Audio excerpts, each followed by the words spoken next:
I wanted to take a moment to talk about our sponsor, Alt21, the foreign exchange and hedging platform that saves you time and money on cross-border transactions. A previous guest, Dan Gardner, spoke about forecasting and risk. One of his central points was, as he put it, the things we're doing now are so incredibly complex, to see even a little bit into the future takes an enormous amount of struggle, and even then we're going to make mistakes. As CEO of Newroll, predicting just 12 months out is hard. As we expand, variables and risks multiply. Anything I can do to take risk off the table is helpful. In the past, I've been blind to the risk of FX exposure in our budgeting. A small movement could eat into our investment budget and compromise our credibility when our forecasts are wrong. If you want to remove risk from your foreign exchanges without breaking the bank, head to alt21.com. That's alt21.com to find out more. Hello and welcome to Enter the Boardroom with Newroll, the podcast exploring what makes great boards and board members. I'm your host, Oliver Cummings, CEO of Newroll, the board search specialist and market leader bringing science to the art of board hiring. Today's guest, Phil Walker CBE, is the Chair of Council at the University of Roehampton and a member of the England and Wales Cricket Board Nominations Committee. Over 30 years in business, Phil held senior roles at IBM, PA Consulting, and most notably was Chief Operating Officer of Capgemini, leading global operations for 6 years before retiring in 2009. He began his career in education, teaching mathematics and leading a sport unit for excluded children, and remains deeply engaged in educational mission. Phil was awarded a CBE in 2025 in recognition of services to higher education. Phil, a huge welcome, and thank you so much for being here. Oh, you're welcome, Oliver. Phil, can we start by talking through the journey that took you from being a senior executive into the role of chair of the University of Roehampton? Yeah, sure. So, a career by accident rather than design. I had 10 years in education, working in a London school. I then had 30 years working in the private sector with companies such as Dell, IBM, Capgemini.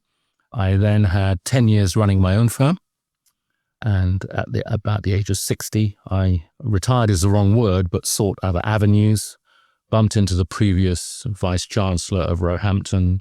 He took me for a walk around campus. There were a lot of working-class, bright kids who looked a lot like me, and that's how I got involved with Roehampton. As you know, it's a first-in-family university. Most of the students are doing a job to, pay for their journey. And it's just a really interesting place with interesting outcomes, with a focus on education as well, which is certainly one of my big things in terms of that's been a factor in my life. And for those listening who haven't served on a university board before, how does governance here differ from your experience in the corporate sector? Yeah, it's a surprise. Governance is very different. And it's far more complex. And if you recall, it was made even more complex when Tony Blair brought the market into higher education by, student fees. So suddenly the HE sector, which is a huge sector, suddenly had finances to cope with. So there are a multiplicity of stakeholders, obviously students, the government, the OFS. Clearly you've got academics who are focused on their research. So it's a very complex mix. And overlaying that, university, for example, we've got a 180-year history. So we've got to be quite precious with our respective colleges that make up the university. So yeah, it's a very complex landscape. I'm used to dealing with customers and shareholder value, and you juggle those two. But here there are at least 4 stakeholders going through this sector. So yeah, far more complex. So talk me through those stakeholders. Yeah, so the government have something to say. As you know, governments of all persuasions have a view on what universities should or shouldn't be doing. In fact, they're making some interesting comments on overseas students at the moment. There's the Office for Students, which is the respective governing body. There are academics whose focus quite rightly is research. The sector have always had a sector, and specifically, and the UK in particular, have got a world-class reputation for research. People forget that Oxford academics were the ones that really grasped hold of COVID working crazy hours to resolve it. This is what research in this country is famous for. So people forget that. And of course, students themselves are the primary stakeholders. They're paying for a service. And I think the sector needs to get its head around that fact. And it's just beginning to do so, having had this, the financial imperative to rearrange, if you like, its structure for the benefit of students. So I've asked past guests of Enter the Boardroom to distill the heuristics they use for thinking about the organisations whose boards they sit on. Really curious to hear what heuristics you use as a board member to think about ensuring the university is well run. Yeah, it's a great question. And, finding a metaphor for something that works both in public and private sector. And I've been fortunate enough to fly a plane, be it a Cessna or be it a Jumbo or be it a Dreamliner or whatever. And what pilots do is they do pre-flight checks. They will literally kick the tires, check the rivets in the wing, look at the dashboard, look at the key indicators, make plans for potential turbulence going forward, et cetera, trim the plane after takeoff. And then this thing will fly itself. It will fly what pilots call straight and level. And I think it's a really useful metaphor for business because most people don't do pre-flight checks before they set up on a business. They don't put any contingency in for turbulence. Many institutions don't have the key data points, the key dashboard, i.e., where are we going? Do we have enough, fuel? What's the altitude? Have we put in contingency? The three or four key data points which actually just allow you at a particular moment to take your hands off the rudder and go and do the things that really matter, talking to students, talking to customers. And I've found this, particularly pertinent in a number of areas. And I know you've got some questions on the overall finance of the HE sector. And I think one of the things that a lot of organizations don't have are, not 24 measures, but 4 or 5 bits on the dashboard you should be looking at almost every day, just to give you the comfort factor that you're going in the right direction, that the strategy is, the strategy on course, and it allows you to get on with other things. So that model for me works very well. It's probably a bit too simple for most people, but I'm a simple guy and it works for me. What are the 4 or 5 measures you use for the university? Well, clearly there's the big one is, are we offering students and services that are fit for purpose for the 21st century? So you would interpret that as strategy. Are we going in the right directions?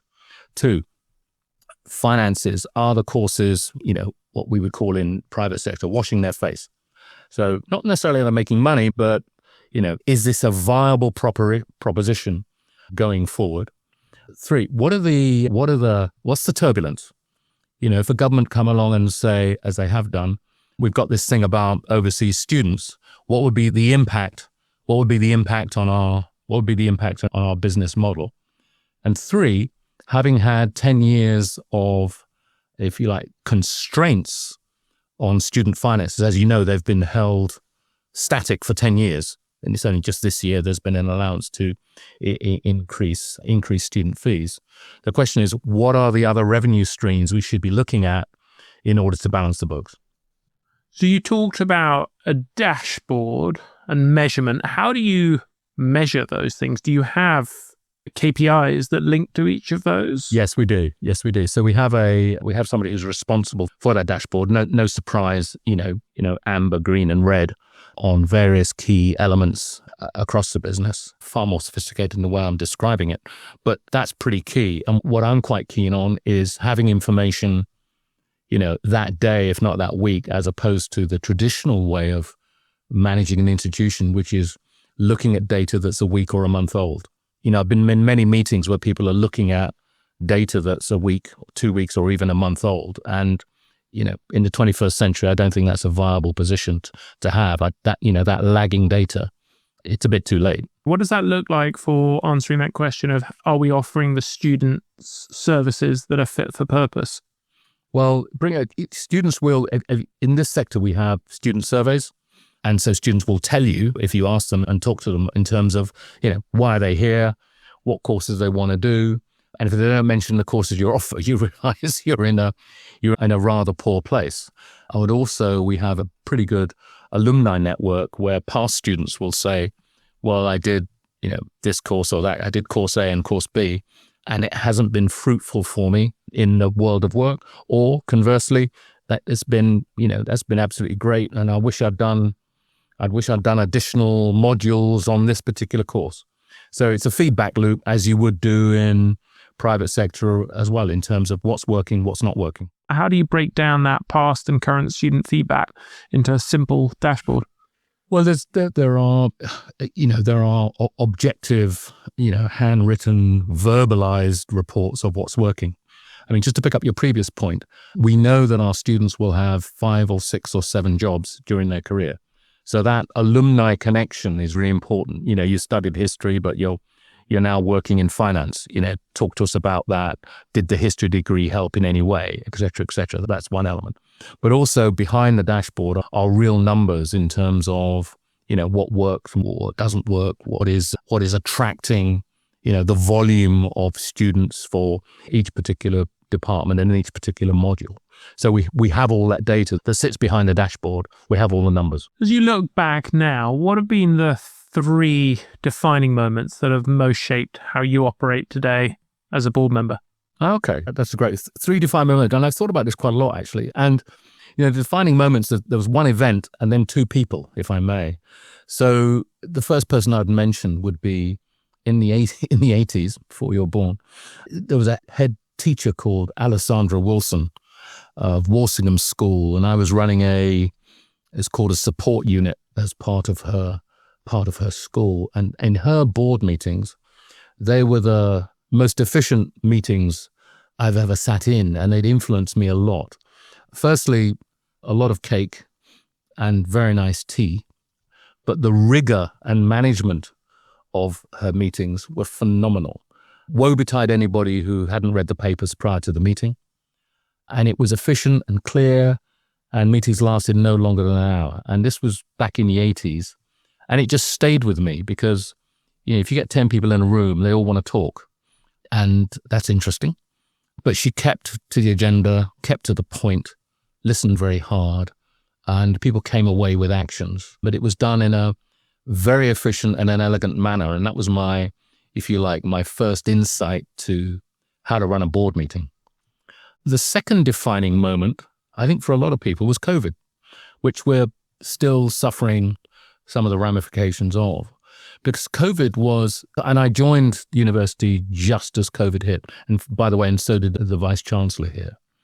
And if you like, it was a time when people, one, we didn't know how long this would last. 2, the board couldn't operate in the normal way that a board would operate. We basically had to roll up our shirt sleeves and get hands-on. It wasn't the time for intellectual debate. It wasn't the time for, let's do an away day and have a think about this. This was, how can we help? I describe it as mini MBA of running an institution in a very short space of time with real challenges. I mean, people were dying without being too brutal. This was very serious stuff. So, how you govern, how you manage, how you help, all of these things were to the fore. And also, if you recall, and people's memory can be a bit short, online learning was accelerated, must be 500%. I think Teams sort of almost floated off the back of the online activity. So that again was a challenge to ask, what is a university for if half our students are just working from home? Why don't we become open university? So there were a lot of, strategic issues and thinking going on at the time in terms of how do we operate as an institution in this existential crisis. So yeah, that was as I say, a very short MBA in crisis management and how to keep an institution afloat.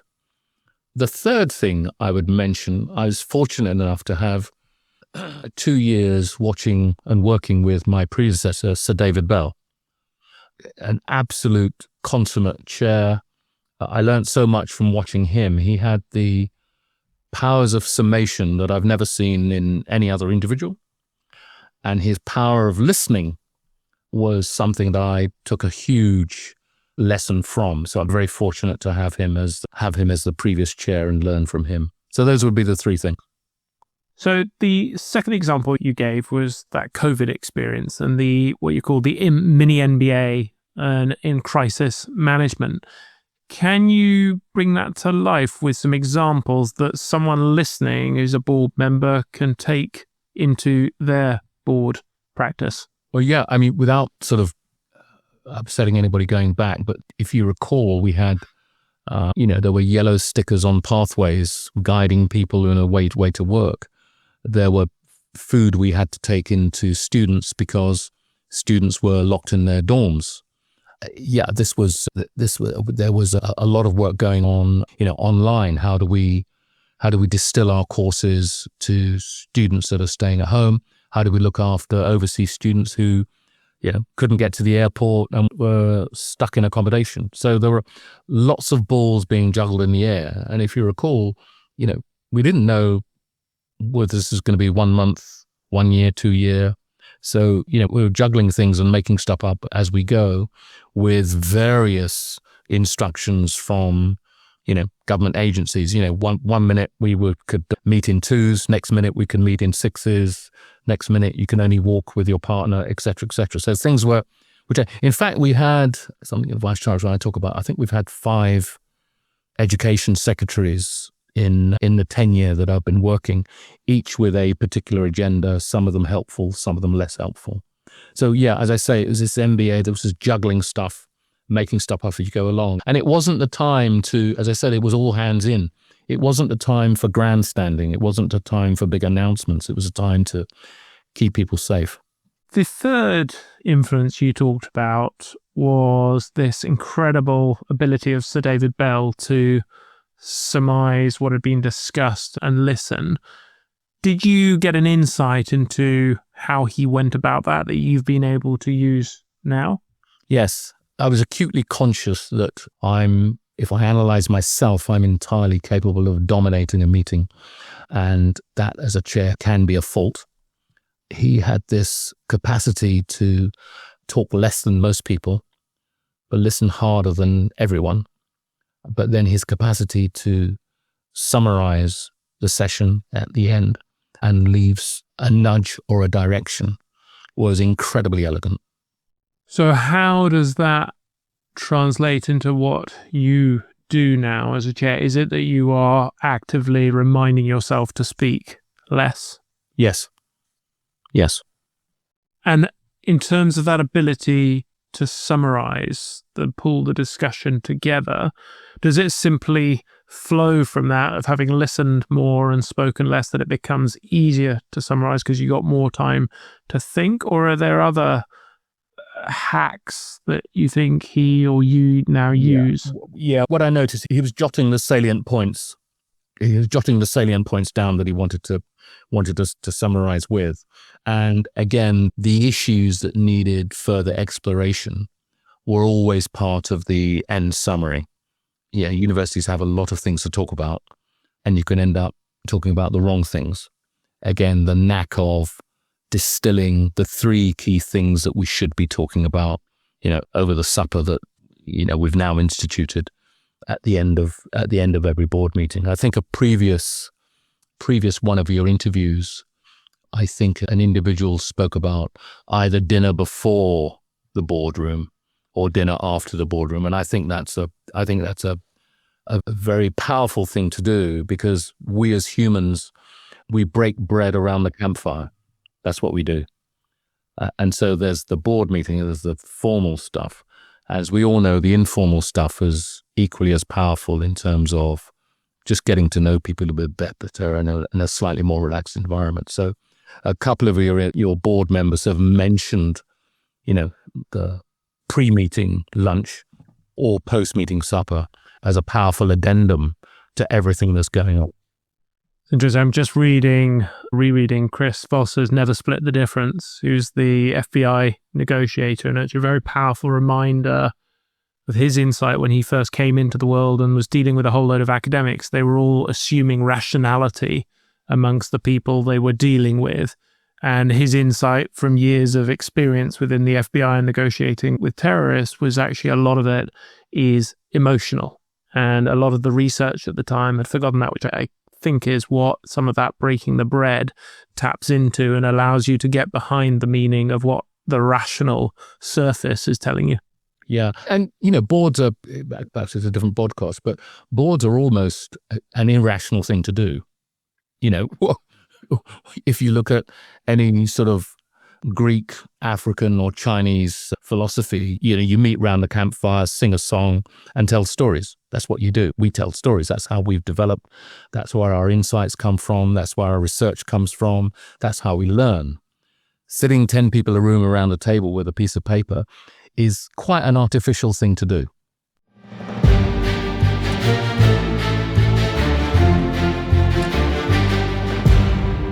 If you're listening to these conversations and thinking, I'd love someone to guide me through my own board journey, that's exactly what New Role Plus offers. Personalised advice, expert feedback, and someone in your corner as you build towards your next role. Head to plus.newrole.com to find out more.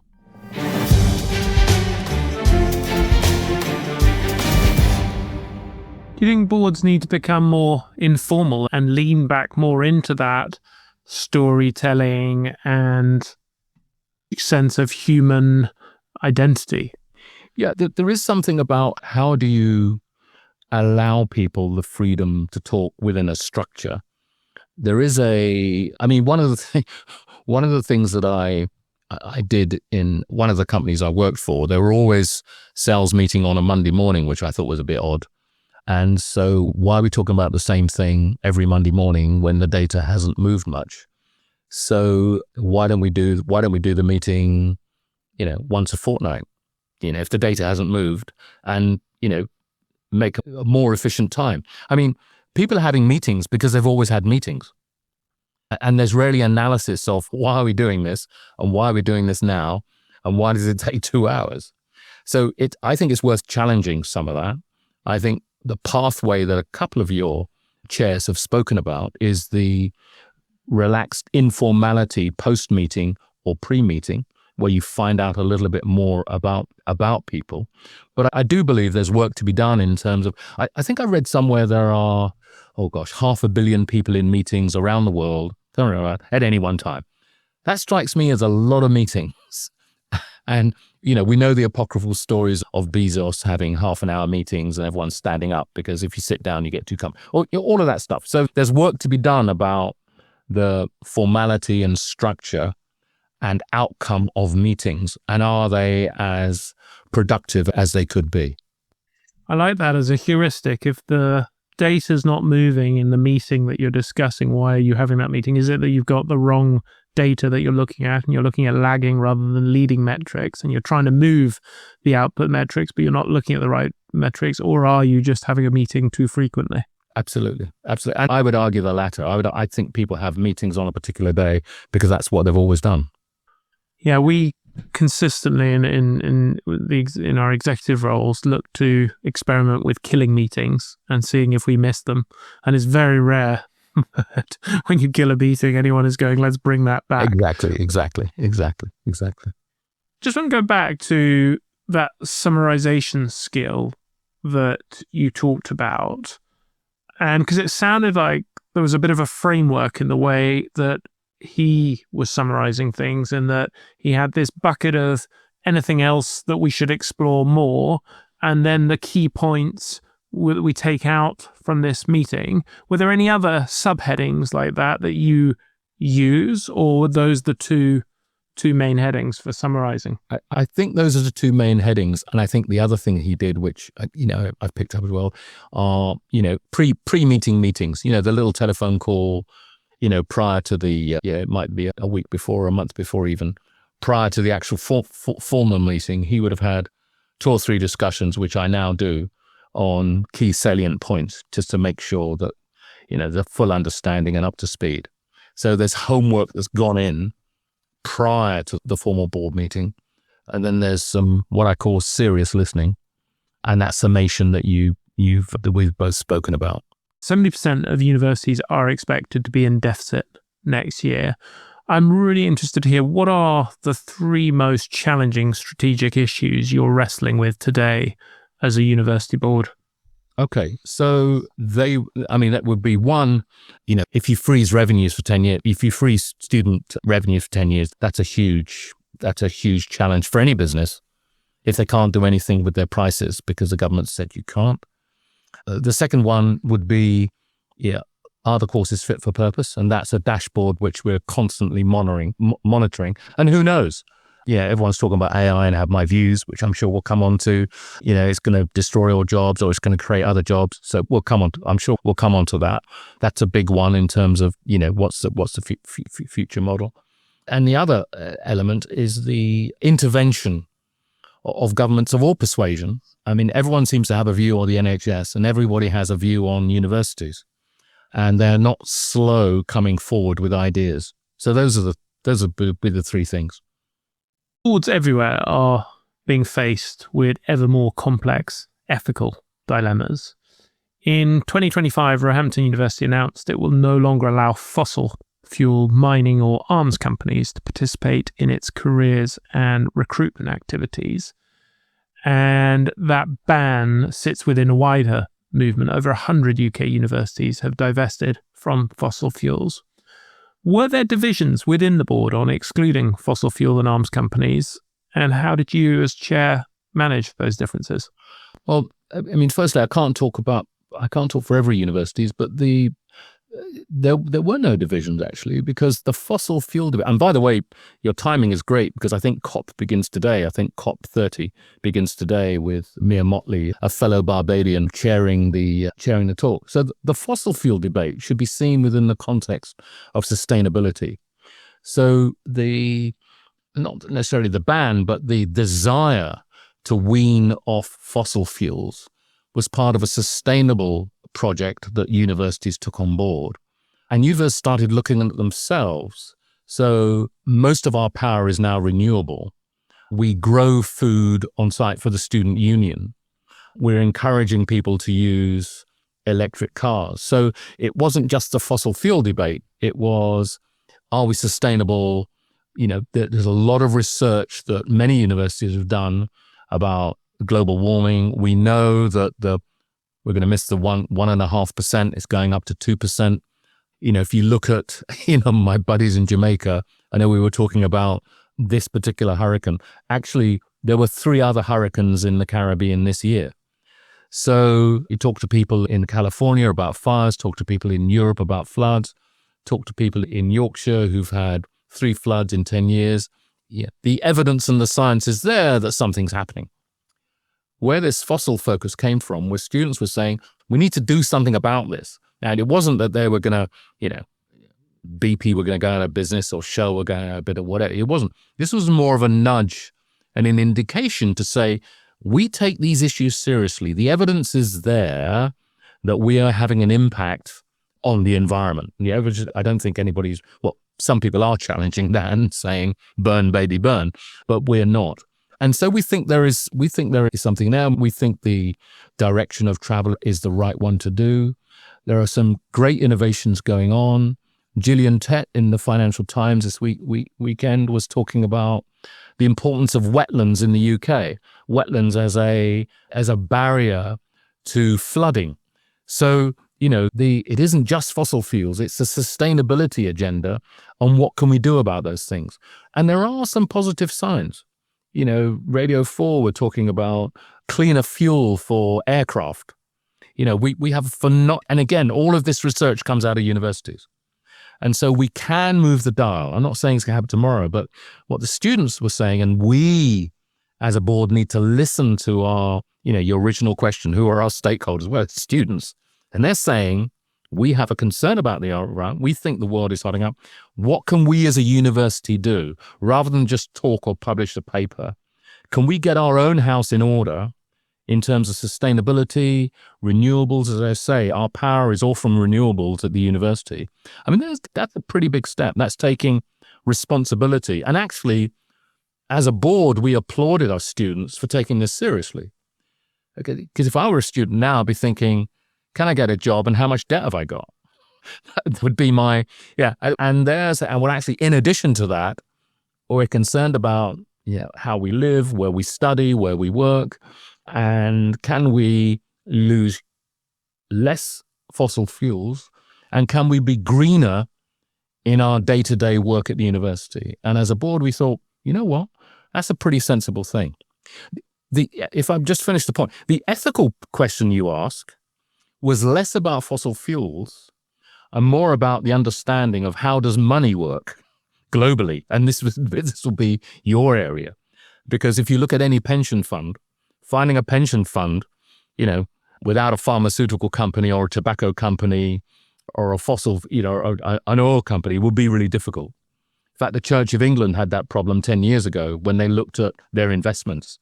It's pretty difficult to find a non-fossil company to put you there. So the ethical question for me is around the nature of money, as opposed to students deciding that we need to wean ourselves off fossil fuels in our day-to-day work. I know that was a long answer, but it's quite an important point in terms of our relationship between, the board and our primary stakeholders. It sounds like you had unanimity there. Does that worry you as a chair when you have that? When is it okay to have unanimity? And when actually do you think we need to get some more outside voices on this, because we're obviously, of one opinion, and that might be the right opinion, but we should be hearing the other side of this? Yeah, sure. I suppose at the university we looked at the research. We looked at the the global warming research. So it was less, a Daily Mail story. These guys are making up this stuff. It was, where's the evidence? Where's the research? And the research and the evidence was pretty compelling that we need to do something. Whether this was the right thing to do or not was a separate debate. But our students were passionate about this. It was backed up by research. They made a great case, and it was pretty unanimous that we should follow it. Should we be greener? Yes, we should. Is it the right thing to do? Probably. Let's move on to talk about AI, which I think is one of the top concerns of board members everywhere. Really interested to hear how you're thinking about the risks and opportunities. Okay, great. So the advantage of being the age I'm at is I've seen a couple of things, and a couple of my board members have seen a couple of things. So here comes a little history lesson for you, if I may. You're probably too young to remember the dot-com boom. I'm obviously looking good today because I'm older than you think. I remember the dot-com boom, and everything was going to be .com. You remember that? Everything was going to be .com. Yeah. Also remember the financial crash. I also remember early days of PC development. I've worked at IBM and I've worked at Dell, and we've all grown up in computer age. I'm reminded of Robert Solo's phrase, I can see the impact of the computer age everywhere, apart from the productivity figures. So when I look at AI, and this is something Gillian Tett talks about in the FT, you've got trillion dollar valuations from the makers of AI technology telling you it's going to change everything. I'm not cynical, but I'm cautious.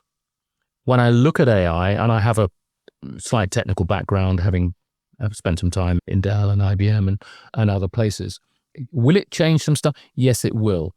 Will it destroy some jobs? Yes, it will. Will it create some jobs? Yes, it will. So I'm not jumping up and down saying everything's going to be AI, because it won't. It will have an impact, and people are talking a lot about it. But as I say, the people pushing ludicrous value, 4 trillion valuations, are the very people selling you the stuff. So I would urge just a little bit of caution. We do talk about this in university. We are going to embrace AI, but we are not assuming it is the elixir of life. It is another fundamental technology. As I say, it will destroy some jobs, but it will also create some jobs. And it's just a word of caution for people who read the FT. There's already nervousness in the city of a crash because of value. This stuff has been hyped up so much, and it's almost as if people can't remember the financial crash. They can't remember the dot-com boom. They can't remember the hype that many of these technologies surround themselves with, and then the reality is something else. So we approach it with enthusiasm. We're going to embrace it, but we're not getting bent out of shape with it. I wanted to move on to talk about joining a university board. So for listeners who are interested in joining the board of a university, who might have been inspired by some of fascinating and complex challenges that you're facing and have the idea that they would like to and could help with some of those challenges, what advice would you offer them? Yeah. So I think what I did, look at the DNA of a place. If someone were to join New Role, what's New Role all about? I would expect somebody to have done their homework. And I'd expect if somebody wanted to join our board, they'd look at the 180-year history. They'd look at our education focus. They'd look at the fact that we were with our Whitelands College, the first college to train women to become teachers. I mean, that's our DNA that we're still proud about. That is our purpose. Other universities, other stuff, but that's where we're at. And 65 to 70% first in family to get to university. We've got students who have to fight their families off to get to university. That's where we are. That's the space. That's the space we occupy, and we'd expect somebody who wanted to join us to look at that. Secondly, I'd urge them to, look at the skill set, look at the composition of the board, with the financial and commercial challenges. What do we need on a board? We need that mixture of legal, finance, estates, and people's skills. And so, if you were looking at it, you'd think, well, actually, what do I bring to this? What do I bring to this party that's additive to what they already do? And so you're a nominations committee member. How do you think about your board composition? You talked there about legal, finance, estates, and people. Is that the way that you look at it, through that functional expertise? So we have another dashboard of, if you like, a skills. I think the sexy phrase is a skills matrix. What do we have on the scope? Where are there gaps? Where are there gaps on the board in terms of helping us fly straight and level? Your previous question about why are so many institutions in trouble is I don't think they've got the balance of that skills matrix right in terms of doing what they need to. I mean, no one turns up on a Monday and say, let me crash this organization. And by the way, when the dial is flashing red, it wasn't suddenly flashing red on Monday. It was blinking orange 2 months ago or a year ago, and you didn't notice it. And that's what I mean by, I know it's a clunky analogy, you might edit this out, the flying straight level, but it didn't blink red on Monday morning. It was orange a month or a year ago. And have you got the right people on board who can recognize and do something about that? As I say, no one's turning up to work to fail, but you need people with the rigor and the leadership to say, this doesn't look right. Phil, time has flown, which means it's time for the lightning round, where I'm going to ask you a short question and ask you for a quick response if you're ready. Okay, all right. Best book every board member should read, and why? There's a guy called Frank Pacetta, Pacetta, who wrote a book called Don't Fire Them, Fire Them Up. And he wrote it in the 90s at the time when there was a guy called Jack Welch. He used to run GE. And you remember Jack Welch's 20%. It was like every year we're going to fire the bottom 20%, which I always thought was a bit of a waste. If you spent all that time, using a great company like New Role to hire people, and then every year you fire the bottom 20%, always struck me as a bit wasteful. Frank Pacetta's book was about, if you've got the right people on the bus, but they're underperforming, fire them, inspire them and fire them, inspire them and fire them up, rather than just sack them. And it struck me as, financially sensible, time-saving. Boardroom behavior that irritates you? Not reading the papers. Most impactful question you've heard in the boardroom? Why are we here? Most valuable board ritual?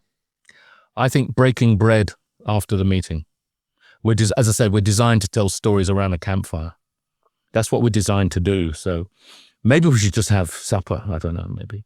Favorite quote? Everybody's rereading James Baldwin at the moment. And his favorite quote for me is, I just want to be called a man. Most significant professional insight? Most people don't work that hard. What's the biggest misconception about university boards? I think the biggest misconception is that we're closed off from the rest of the world, and we're not. And we're currently in the middle of some really game-changing research. It's just, perhaps a conversation for another time. What have you changed your mind on about boards over time? Sometimes you need to intervene rather than just nudge and influence. And it's finding the right moment in which to do that. I think COVID was an example. When's the last time you got a significant judgment call wrong in the boardroom, and what did you learn? I think I was slow to intervene on a financial matter. And And what did you learn? I learned it was time to lean in on that. This thing was flashing red and I didn't respond quickly enough. How are you better today as a board member than when you started? I listen harder and my summarizing skills have improved. And finally, 3 things our listeners should take away from this episode if they take nothing else. Okay. Get that data dashboard, help you fly straight and level. The AT sector will always be important for research and international soft power. And 3, it's hard work. Phil, thank you so much for taking the time to share your experience and wisdom. You're welcome.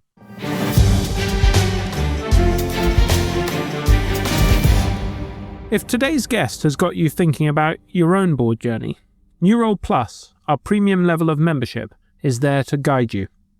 With expert support, personalised feedback, and a much wider pool of board opportunities to explore. Listeners get 10% off. Head to plus.newrole.com and use the code ENTER at checkout.